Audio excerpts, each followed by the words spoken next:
Welcome back to the Watch Pack, Phase 3 of the MCU. We're going to get right into it without further ado. First movie we got, Civil War. Also, if you haven't seen our other tier list videos, go watch them. We got Phase 1 and we got Phase 2. We're on Phase 3. We're talking about Civil War first. You start. I start? You start. This is S tier film, all right? I could not agree more. It's S tier. The only other S tier we have so far is Winter Soldier. We both have as an S. Yeah. You have this as an S too? I have this Civil as an War, second movie directed by the Russo brothers. I think the Russo brothers should come back to Marvel, man. I hope that they direct something in the future. They would be really cool with X-Men too. I know that they said that that's what they would like to do. I never thought about that. The two projects they said that they would like to do is Secret Wars and X-Men. Like years ago. So it'd be really freaking cool to see them. Well, they are doing a Secret Wars movie up here. Because of between them and, Joss Whedon did the first two Avenger films, the Russo brothers are much better at handling multiple characters. Yeah. The only character I'm a little iffy with and how they handle is Hulk in the later Avenger movies. But beyond that, man, like they give every character their shine or their moment. They introduce Black Panther and Spider-Man both in this movie. And it's a great freaking job. The Spider-Man introduction, I like Spider-Man more in this movie than I did his own films. With how the Russo brothers integrate him with the Avengers. He's a lot more funny in these films than he is in John Watts' film. And I don't know if it's because I feel like John Watts has a juvenile sense of humor, which I guess you could say it's the writers or whatever. But the humor in those movies, which it makes sense because he is a juvenile, so I guess it's kind of stupid for me to say that, but I find like the humor in these movies with Spider-Man, he's a lot more funny. Like I was really interested seeing Tom Holland's portrayal of Spider-Man after this film because he was definitely the funniest Spider-Man up to this point, which is a big element of him. I was really excited, and I'll get into John Watts ruining my expectations later. But I love Spider-Man in this film. You get your first introduction of Black Panther, which is a huge freaking deal. Rest in peace, Chadwick Boseman. Freaking excellent character in this movie. Comes off as very intelligent, very deadly. Freaking whoops your ass in a fight. He's freaking great in it. I love the heaviness of Civil War because up to this point, you didn't have really a movie with stakes like this. Not only stakes, but a movie that impacts the whole MCU going forward. Because, this effectively breaks up the Avengers. The Avengers never get back together. Like, at all. You have the Infinity War stuff, but it's kind of more of everyone has to band together to survive. I even remember hearing that when they were making either Civil War or Infinity War, I hear they were making, the Russos were making, there was a documentary saying like, well, how do we make the Infinity War very epic or make it seem special? And the only answer they thought was to split the Avengers up. And that's exactly what it did. And it made it all, it did exactly that. It made it all more interesting. It impacts the rest of the MCU, and to have the first movie that really felt like real stakes. I think Winter Soldier had that too, which was directed by them as well, but like on a lower scale with S.H.I.E.L.D., because that was a big, S.H.I.E.L.D.'s gone and whatnot. But this movie really divided the group up, and it was the first movie that really I've had a good conversation about kind of morals to a sense, the whole argument. And I love the whole psychological aspect of it, of Iron Man being like, hey man, like we gotta get put in check because look at all these people that are dying because we're just over here acting like it's the Wild Wild West. And you got Captain America, he's like, nah bro, like you're okay with just going with where the government tells you to go? Like, nah bro, like there's some areas that they don't want us to go. Yeah, like nah, Cap's like, I think we're doing the right thing. Yeah. So I like the clash of ideologies because you can see points from both. And the movie does a good job of showing where each character is coming from. And it's like a kind of a gray area. Even though for me it's not a gray area, I'm Team Cap all the way. Yeah. Because I feel like his argument is a lot stronger.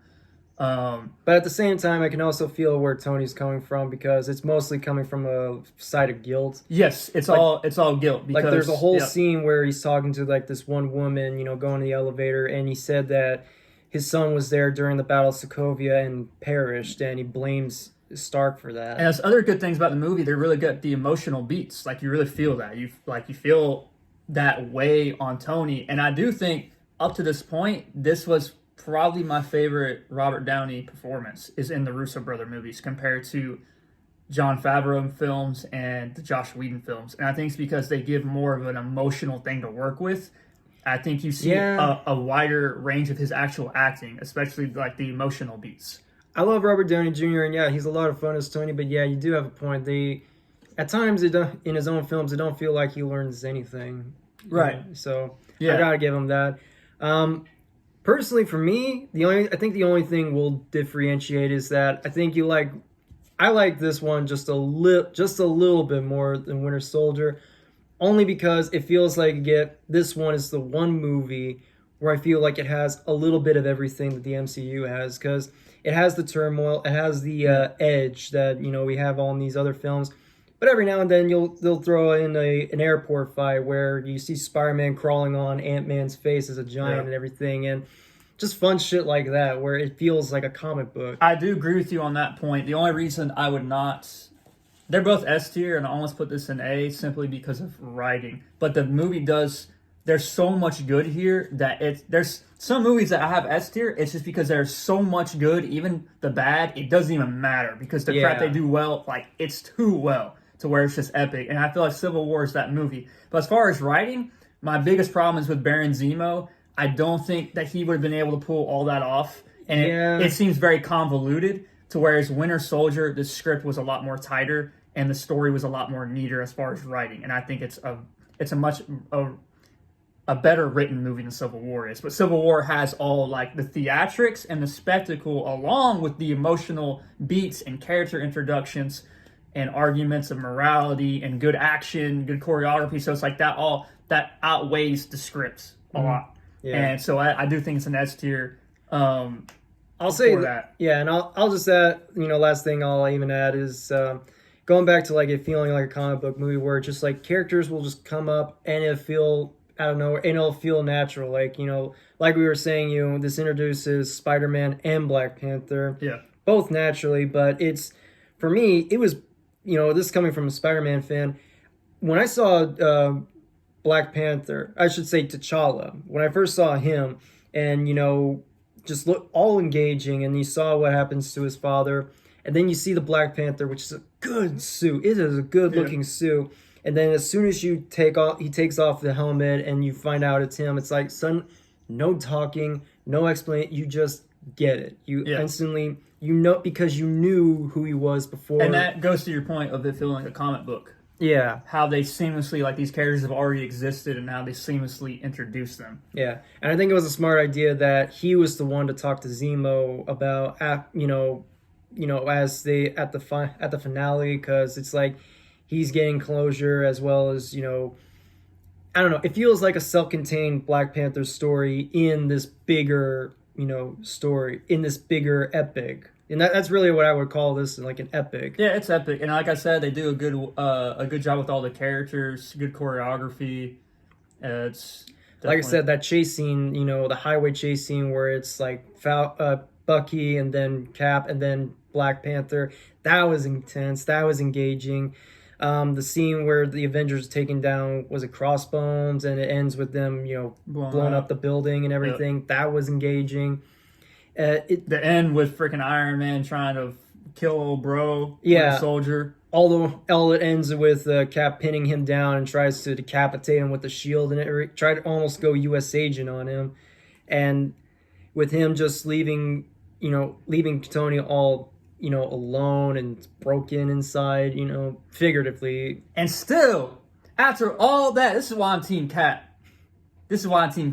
After all that craziness, bro, Cap breaks old bros out of prison. Mm-hmm. Hawkeye, all them, breaks Black Widow, breaks them out, and then sends Iron Man a cell phone, be like, hey, bro, you need me? Like, let me know. Think about all the crap that Iron Man did, bro. Because you could say Captain America broke the Avengers up, but I say nah, bro, because Iron Man's the one who brought, hey, we got to be put in check. And this is going to be my final argument. This doesn't have to do with the ranking of this movie. This is me just being passionate about Team Cap versus Team Iron Man. And what he said to me. Iron Man is operating under guilt. And when old General Ross, who I guess is a senator, or I forgot what he was, Secretary of State, maybe. I don't freaking remember. He brings them all, and he's like, "Look at all the damage you guys do." He brings up the Avengers protecting New York from an alien invasion, bro. That was gonna happen regardless. And remember, they were gonna nuke. The government was gonna nuke that whole place. Yeah. Before the Avengers stepped in. So, invalid argument. Because all those people were about to be dead anyway if the Avengers didn't step in. So, yeah, there was casualties, but at least people survived. So, invalid, first off. Then you got Washington. Dumb. But then you have Iron Man like, yeah, that's a good point. It's not a good point, bro. It's because he's operating from a place of guilt. Then you have Age of Ultron. But who made Ultron? Did the Avengers make Ultron? No, everyone was pinning on Tony. Because... Iron Man made Ultron, and remember, they were pissed when they found out. Yeah. Or even going in further with Washington and Winter Soldier, where some of the agents in S.H.I.E.L.D. were Hydra agents. And Cap saved people getting wiped off the face of the earth from the helicarriers. Yeah. Cap did because he went where he could freaking go. At the same time, he was being labeled a freaking traitor. A traitor. So the same government is saying, "Hey, you gotta get put in check." So the New York situation invalid. Iron Man, Tony Stark made Ultron, so he needs to be put in check. So Sokovia is not invalid. the Avengers, so that's invalid. And then Captain America was saving people from getting wiped off the face of the earth by the government.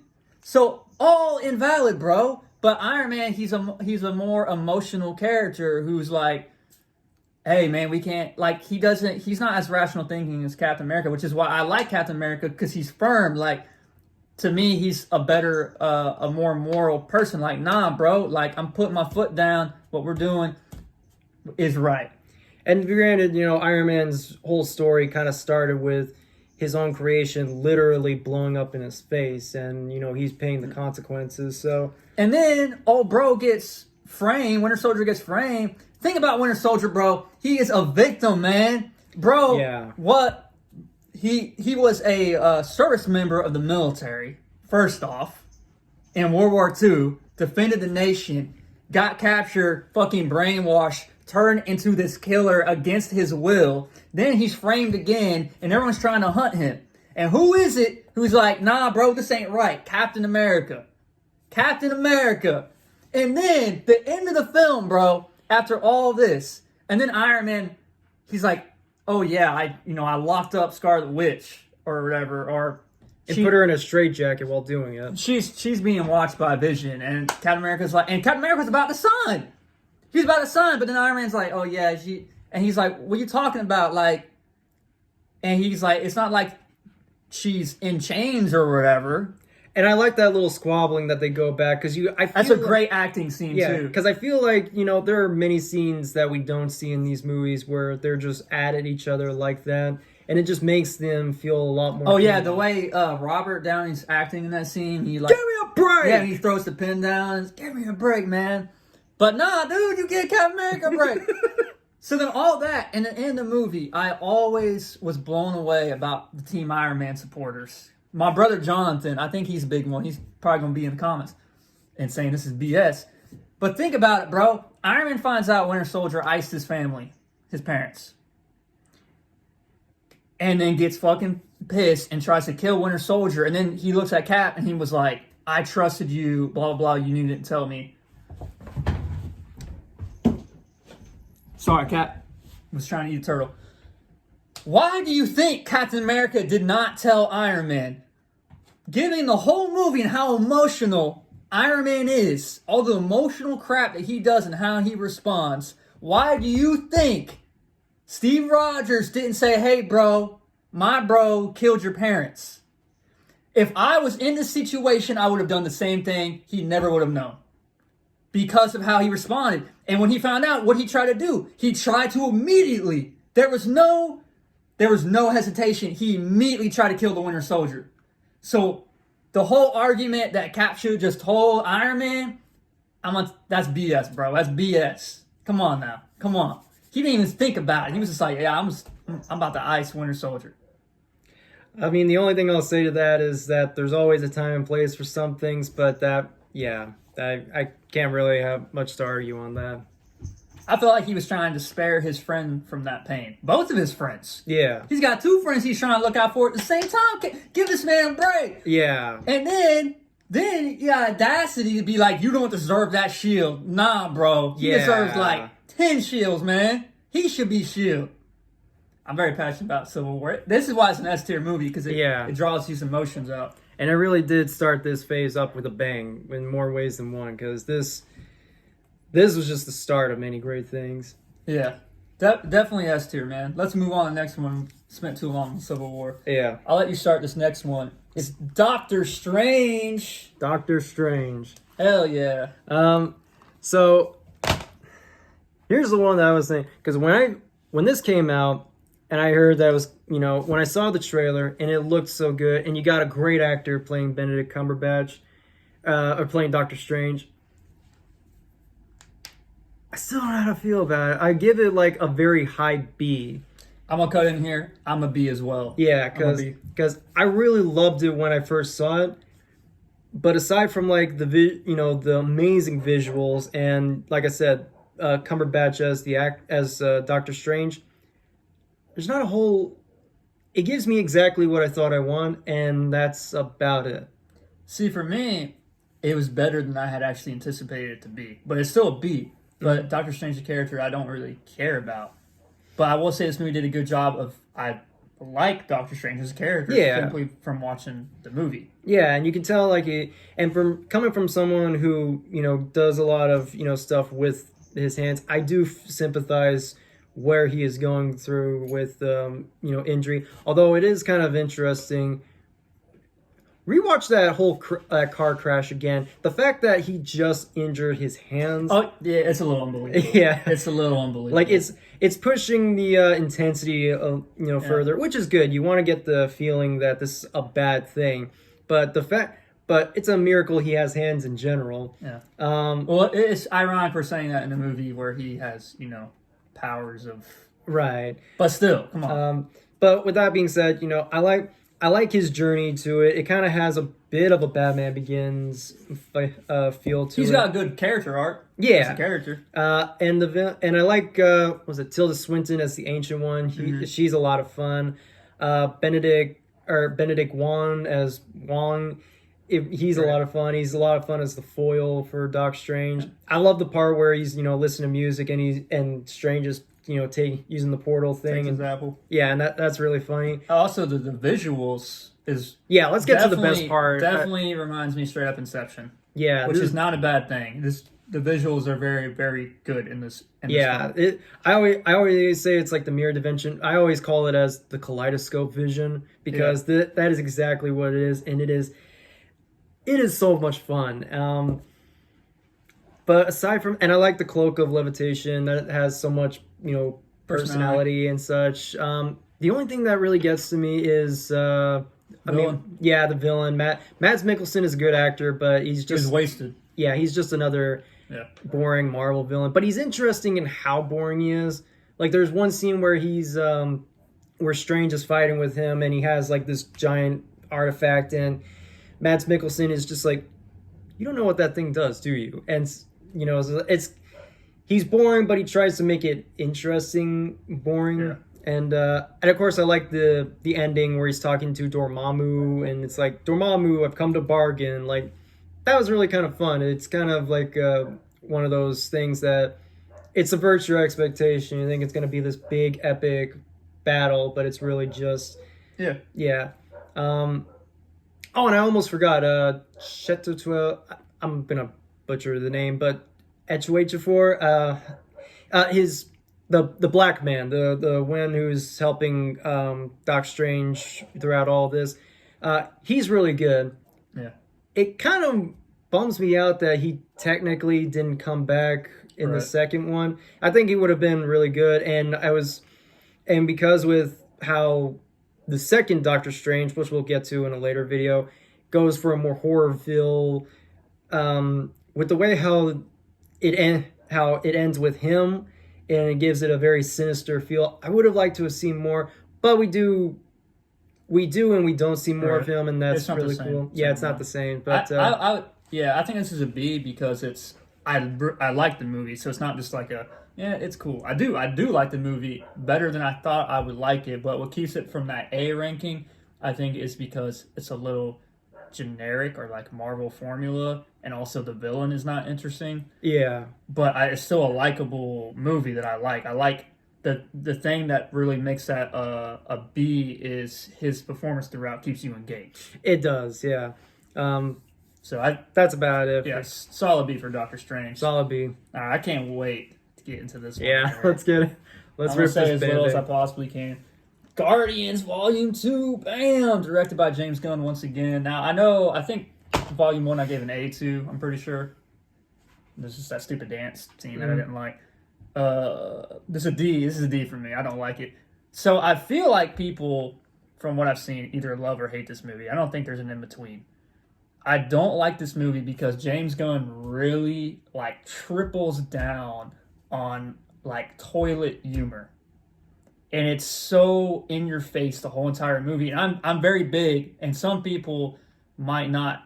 It might not mean that much to them, but for me, like the more and more and more and more stupid ass jokes I tune out. Like I do not care because it annoys me so much, and that might I think that's a pet peeve of mine, which is why I might rank things a lot differently than other people. It's, oh, it's just a joke, but it infuriates me. Like the 100th time that I hear a stupid joke, and the jokes aren't as funny as they were in one. Like one felt very well placed, except for that dance scene.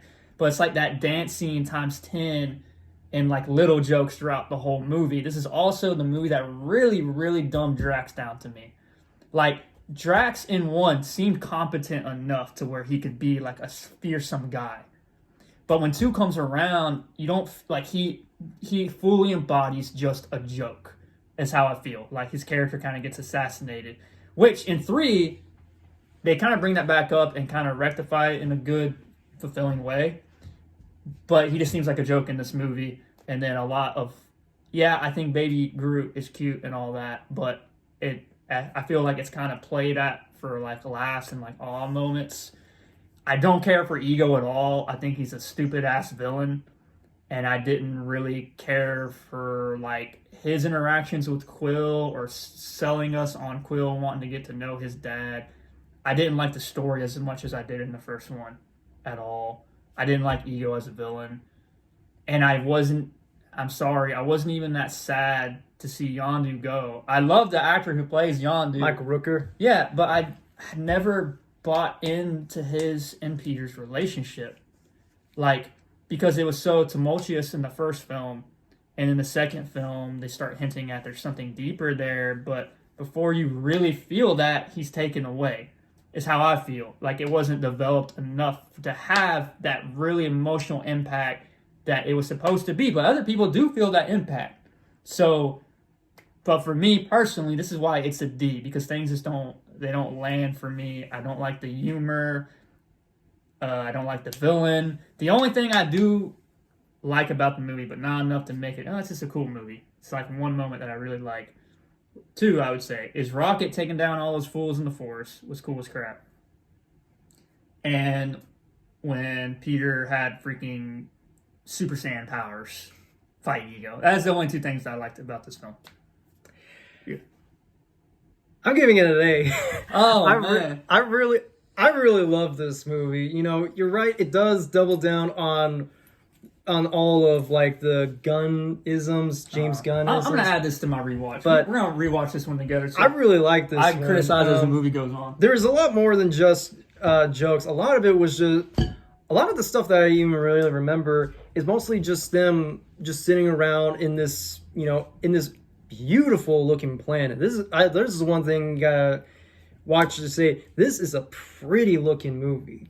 And a lot of it is just them, you know, interacting with each other, talking. You know, it's like there's, you know, little scenes with Drax and Mantis. There's a whole scene with Gamora and Nebula. You know, it's like they shoot each other down and then they get tired out and they make up, kind of like how sisters, you know, be like. The whole breakout scene with Rocket, Groot, and Yondu as they're taking out all the other Ravagers. That was a lot of fun.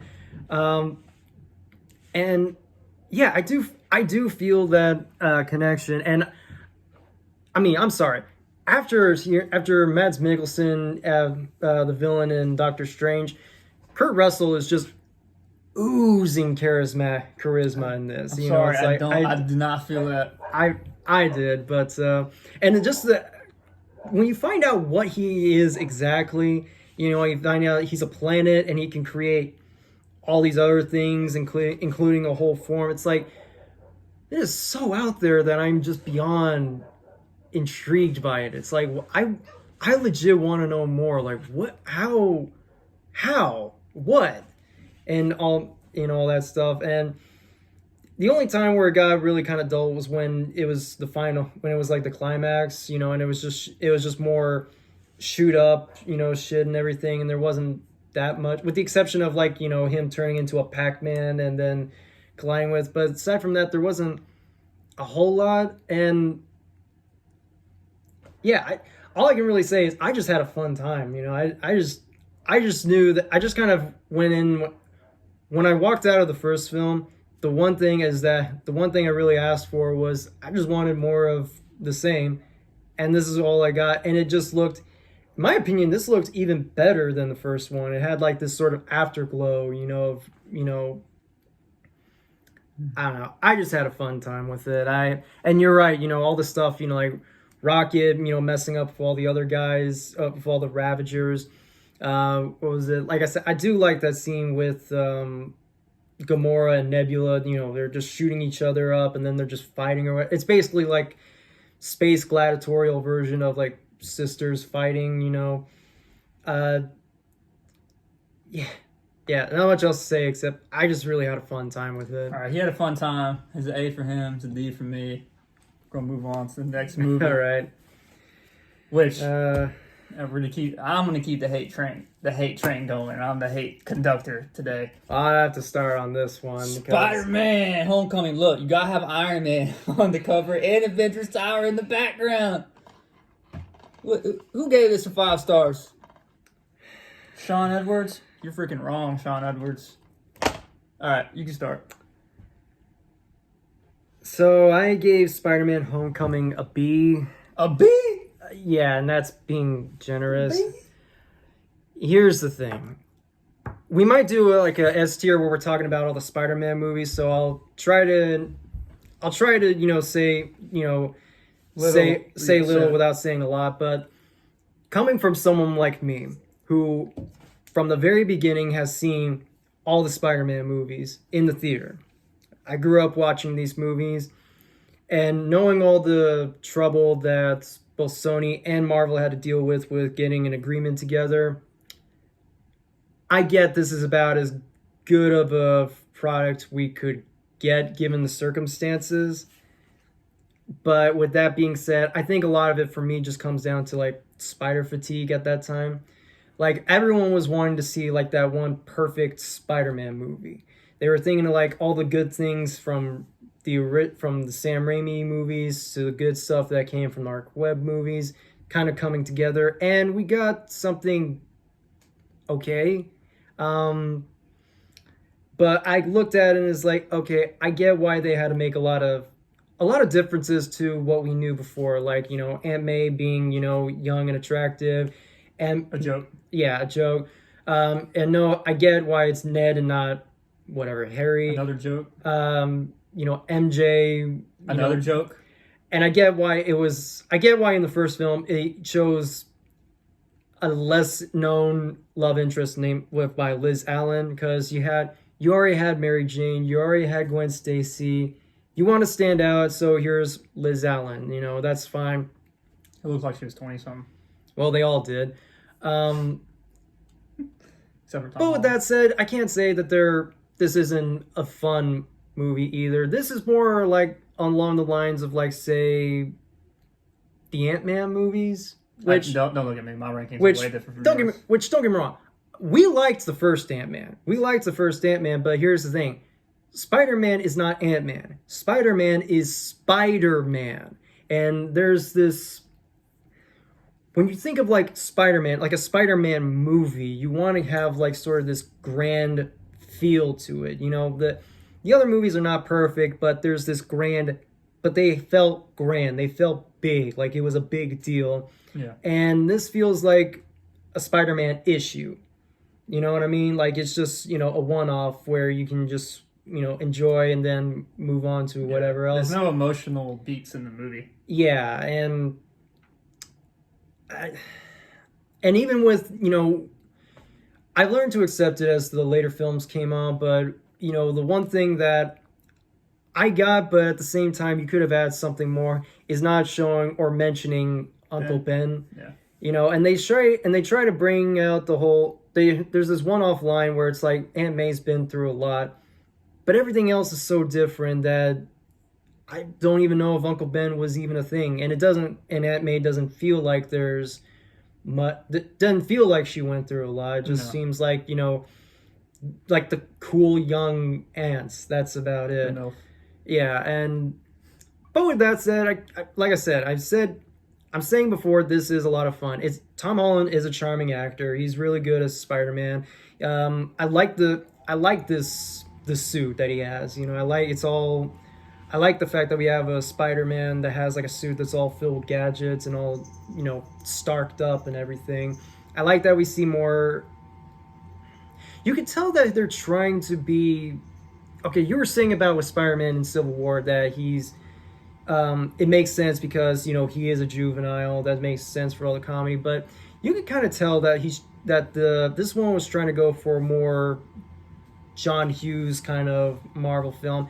And I'm sorry, John Hughes takes a lot of young people more seriously than this. They're not like dumb and immoral.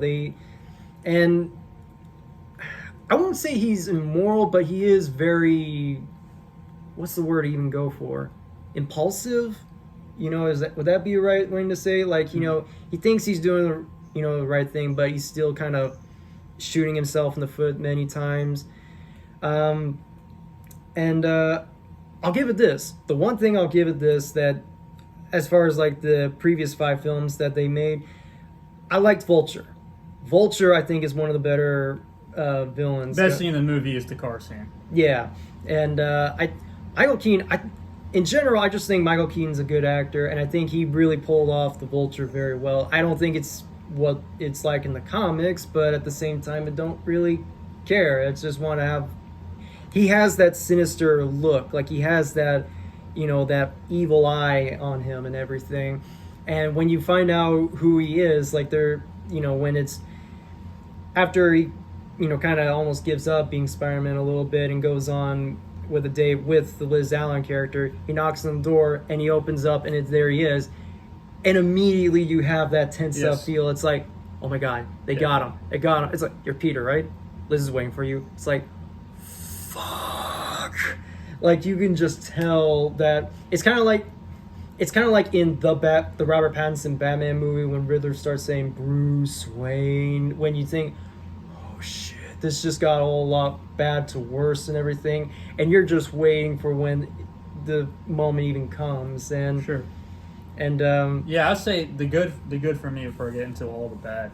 Yeah. Is the Vulture stuff. The best 2 scenes in the movie, in my opinion, is when he opens the door and it's that oh shit moment. Right. Because then everything that's happening after that in the house is this intense feeling. Mm-hmm. Like, oh crap. And then the car scene, when Michael Keaton's figuring out something off about this kid, he's like looking him in the mirror, and they're like going back and forth, and then after she gets out, he turns around and says what he says to him. That is like the best scene in the freaking film. I wish the movie had more. And it's a nice touch where you have like the traffic lights, you know, yeah, bouncing off his face, goes from red to green and everything when he gets it. I wish there was more moments like that throughout the film or the rest of John Watts' Spider-Man films, but they're few and far between. That's the type of like emotional kind of intensity that would really propel the movie. This is a D for me. I do not like Homecoming. I've watched it like a handful of times, probably like 5 times all the way through. Same. Like hoping that I will like it more, and I don't. I don't like Homecoming at all. It's probably my least favorite Spider-Man film. I don't like the direction they take with him, like the extremely juvenile. But it's not just that, it's everything around him. It's Ned is a joke for me. Not saying that he's a joke. I'm saying his character is always The guy in the chair. The guy in the chair. It's just very jokey. His aunt gets relegated to a MILF joke the whole entire movie. Like, we get it, but it was funny, like, the first time, but not after that. And that's her character to me. And mind you, I think the first time they said that was in Civil War. It was. But that was the first time they said it, and I was okay with that. But then it's like they took that and ran with it, like a Josh Whedon joke. You just freaking run it through, and that's her character in this movie to me. That's all she is a joke. MJ, another joke character. All she's doing in this movie is like she's the Daria of the yeah. group. Everything she said, it's just funny. Like, that's cool, but I expect Spider-Man to be funny, but not like everyone around him. And then him himself didn't really seem funny to me like he was in the Russo brother movie. So it's like I was really pumped for this movie, but I didn't like the humor. I didn't really care for the immature story of him just trying to get with Liz Allen, who had no charisma at all. I didn't like her acting in the movie either. You go and watch it, like a lot of it is flat. Like she's reading a script. There's nothing there in her character at all. Oh, and I can't forget about old Flash Thompson. Yeah. Come on, bro. Penis Parker. Like that type of stuff. Like, mind you, we have nothing against these actors. No, they can all act. I know they can act. I know Tony, what's his last name? The guy who plays Flash Thompson. Yeah. He's a good actor. Like, there's good actors. I think Tom Holland's a phenomenal actor, but it's just like a very juvenile, like maybe if I was 10 years old, I would like this film. Which you could say was marketed towards younger kids, but it's also incorporated. No, it was marketed as a John Hughes movie, and his movies treated teenagers more seriously. At the end of the day, Spider-Man Homecoming is supposed to be like a funny movie, but it's not funny to me. And that's if that's one of your main elements, you better land it right, but it doesn't land it right. And also, I don't like... You like the suit. I don't care for the all the Iron Man stuff. Well, the reason I liked it because again we already had like already different. Sure. This is just it's at least different. Yeah, it's at least something kind of. I can respect that. I guess I didn't care for it because it takes away. Which you could say that Spider-Man's not really Spider-Man until after No Way Home. You can have that argument. Because of what they do in that movie, and it takes, I feel like, these 3 movies for him to finally become Spider-Man, but that's the problem, is this Spider-Man Homecoming, but he never feels like Spider-Man. He doesn't understand that responsibility yet. He's very immature. He has this suit with all these freaking fancy gadgets and crap, and then, of course, you have to throw Iron Man in there. But you brought up a good point. You said that when you saw the trailer for this film, you were hyped to seeing it. See, I think that might be where our opinions might come from because you saw the trailer. Oh, I was hyped, not for the trailer. I was hyped because of him in Civil War. Okay, that's true. When I saw him in Civil War, I thought, that's cool, and I'm sure it's going to be really fun and everything. But again, coming from, like, a Spider stan, I guess you would say. Like, I saw all the Spider-Man movies when they came out in theaters. I saw him and I thought, yeah, he's cool. But who's that Black Panther guy? He looks more interesting.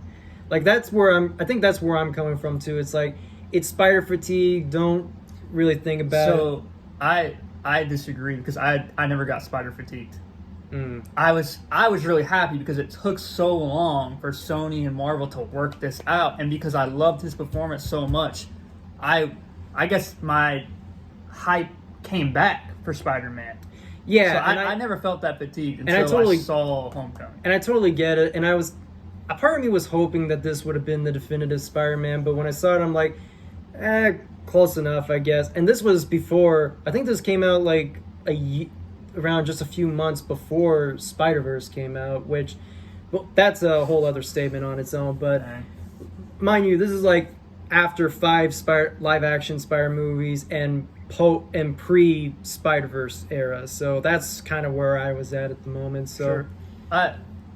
Yeah, I'm not gonna. We'll talk about more in Spider-Man here, but it's D for me. I don't like the film. It's a B, but it's like, whatever. All right, let's get to the next one. We got Thor Ragnarok.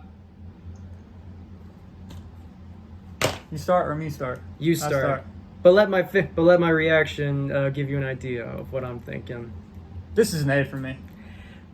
A. It's an A film, man. This is awesome. This is A film. This is awesome. This is the first. Where was this in Thor: The Dark World? This was the first movie that I liked Thor Like I as a like. character, and I think they kind of revamped his character and made him a little bit Oh, he did. They totally did. definitely more humorous. But also, everyone talks about how he made Thor like the director just made him like a joke, but.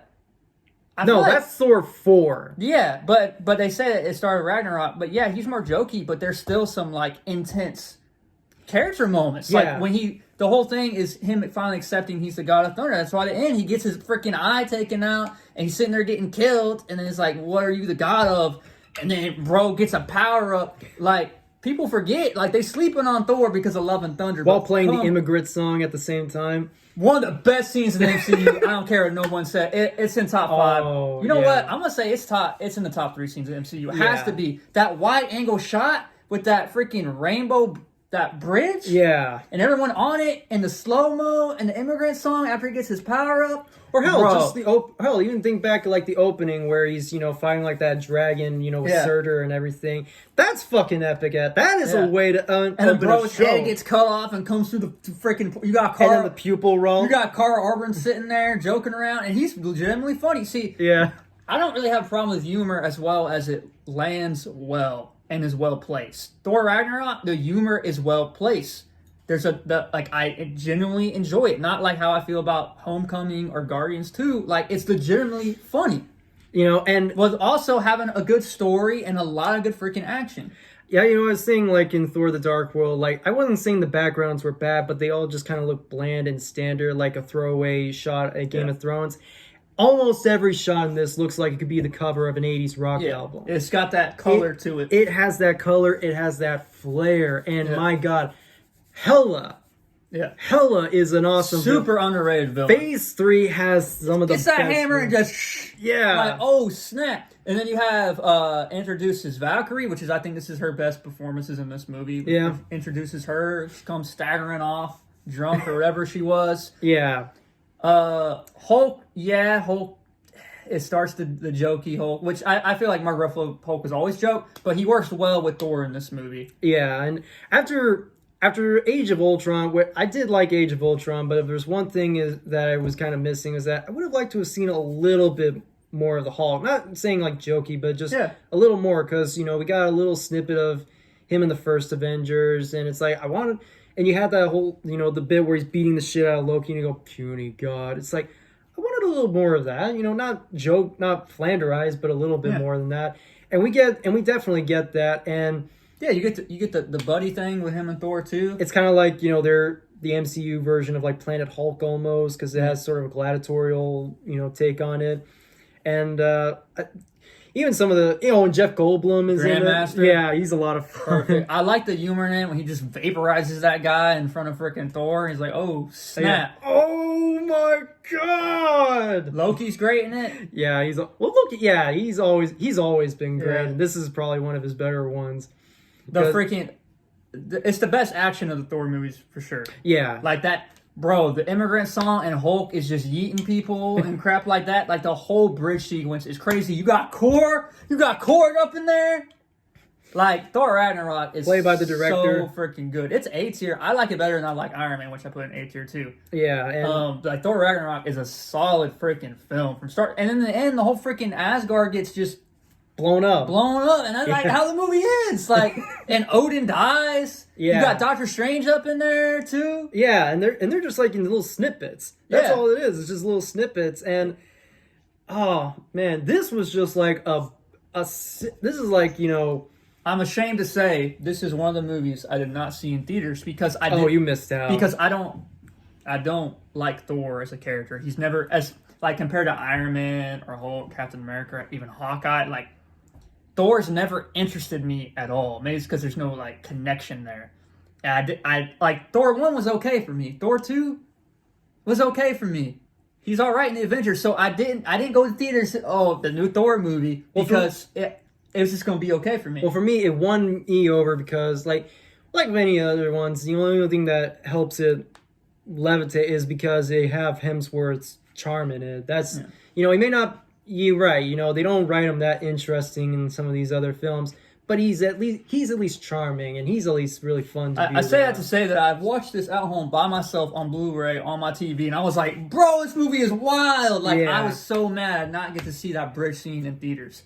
Like, that crowd would have been so dope, bro. It was, and I can testify, because it was like, you know, after Thor: The Dark World, you know, you just like it's like a taste of, it was like a bad, you know, spit of bad water out, and then you just get something this, you know, and it's just like a breath of fresh air. It's almost euphoric, you know. Yeah. The only reason I don't have this at S tier is because it's like, it is epic, but there's just something, maybe it's because they lean too much in on the humor where it doesn't quite get that S. I don't know what it is, but it's a solid A, maybe high A, but there's something there that is not quite in that S territory for me. I mean, I guess I could see that, because like I said, I put it in A as well, but yeah, I mean, at the same time, it's like, I don't care. It's like, it's just, I really don't know how to put it. I guess I agree with you on there, but yeah. So we don't want this to be a 2-hour video, so we're gonna slice up the Phase 3 tier list. So stay tuned for that. Let us know your own ranking on the movies that we just talked about. Until next time, peace out. Watch Pat. How's it going?